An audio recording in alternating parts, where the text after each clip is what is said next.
Hi guys, welcome back. My name is Robi Masaga. Today I want to discuss about South Sudanese living in Kenya.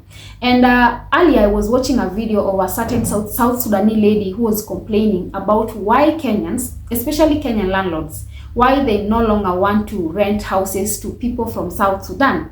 Well, I have a few experience and I want to share some of those reasons here with you guys. But first, let me show you the video. Then on the comment section, let me know, especially if you are a Kenyan watching this, let me know, do you have or do you know the reasons why Kenyans don't want to rent houses to people from South Sudan?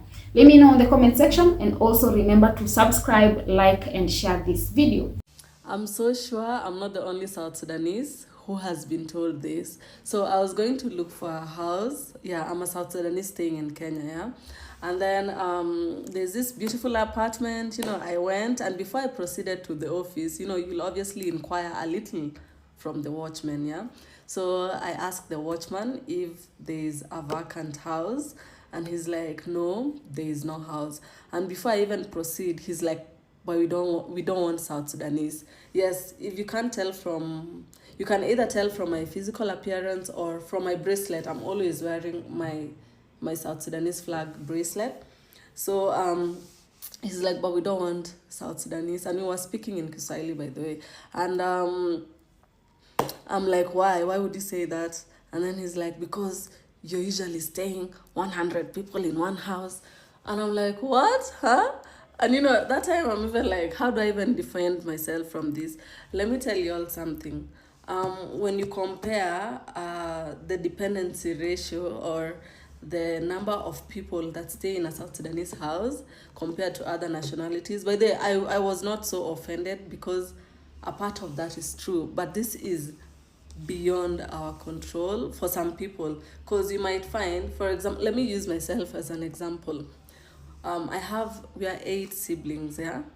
And then my mother, and then my late father. Like, I'm just saying, if we were to stay together, because all my siblings are scattered by the way, but if we were to stay together as a full nuclear family, we would make like a family of 10.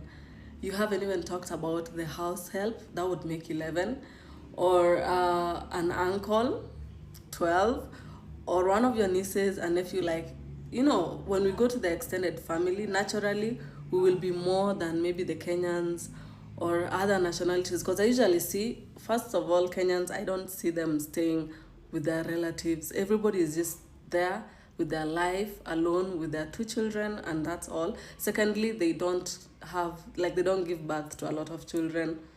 So apart from the fact that we like accommodating our extended family members, we naturally have large families.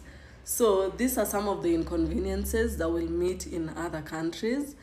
And then obviously there are those who exaggerate it. Even from my own community, there are people who will bring a whole 30 people to a 4-bedroom house, which doesn't make sense. But I think they should focus on things like, or they should give us a number, like you should not be more than 15, or kindly, if you come, you shouldn't make a lot of noise, or don't destroy the things in the house, or something like that. But it will be hard to control the number of people that stay in a South Sudanese house. And it's not just the South Sudanese, they also tell Somalis, like, you'd go and they're like, at least you're not Somali, we don't want Somali. Like, it's so painful. Please put it in another way. Like, we don't want noise, or kindly do this. But South Sudanese stay 100 people in a, oh my God, like, that was so embarrassing and painful.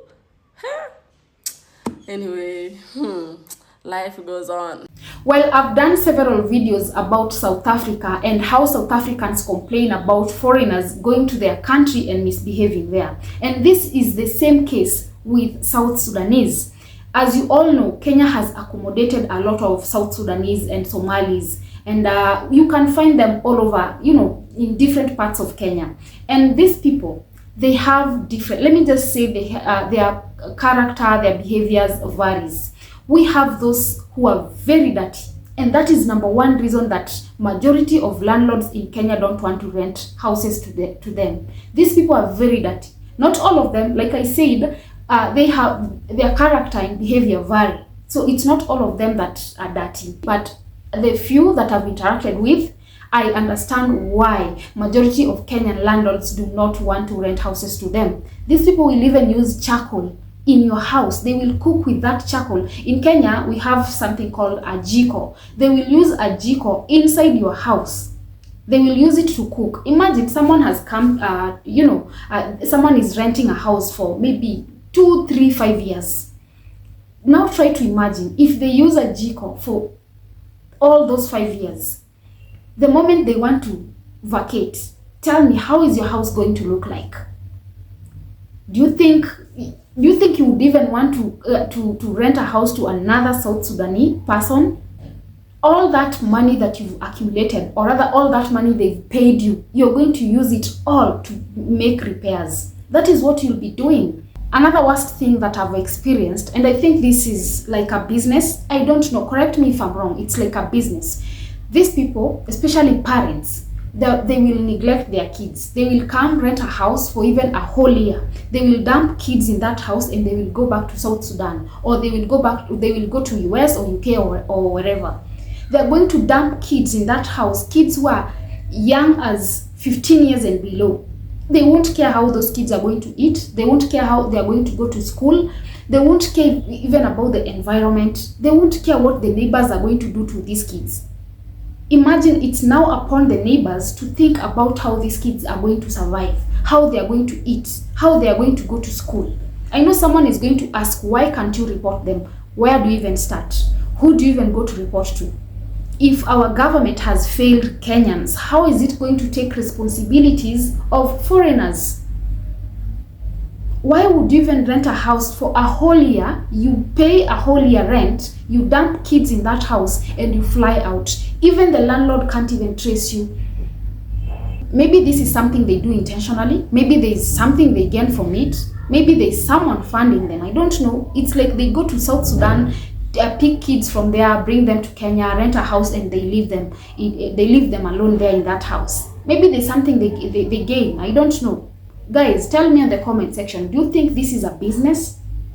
Because explain to me how someone would come, rent a house, pay rent for a whole year, and dump his or her kids there and never come back. All they do is send someone to come and check on them. It's not like they send someone to come and live with them, to come and check on them, and they go. This is something very serious. And for Kenyans, where do we start? Who do we report to? Who do we report to? Remember, we have our own issues. And now I do understand why South Africans always complain about foreigners. Because tell me why someone will, as a foreigner, why would you just come and do as you wish in someone's country? Dump your kids and go. And if something happens to those kids, do you know those South Sudanese will start blaming Kenyans? If someone came and unalived them, they will start blaming Kenyans. They will start saying Kenyans are violent people, Kenyans don't like foreigners, Kenyans this, Kenyans that. It's very wrong. Because why come dump your kids and expect Kenyans to come to take care of them? Kenyans have their own problems. Some of us don't even have jobs. Our government can't even offer us jobs. We don't have anything to feed our kids. So why would we start, taking responsibilities of your kids? You come, dump them, and you go. You come back after a whole year. What are you doing a whole year when your kids are back in Kenya? I saw someone on the comment section saying that some of these people, you are going to rent a house to them, and the moment their loved one pass on, they are going to bury them in that rental house. How? How do you even start? You remove tiles, you dig, and you bury your loved one there. It's like you're throwing them away. I know it can be expensive taking back your loved ones to your country, but it's worth it. Find a way to take that body back to your country. Burying them in those rental houses, it's like you're throwing them away. It's like you don't care about them anymore. Because some of us don't even remember some of these rental houses that we've rented before. We don't remember. Imagine if we all buried our loved ones in those rental houses. Would we even remember where we buried our loved ones? Would we? It's like you people don't care anymore about your people.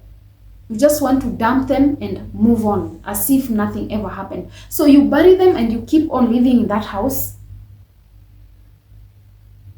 Imagine if by chance the police maybe were doing some investigations and they found that body in that house. Who do you think would be blamed? And I'm assuming now maybe you already moved out. Maybe even years later. Who would be blamed? The landlord. You would even send that landlord to prison because this is someone who is not even aware that there is a body buried in his house or her house.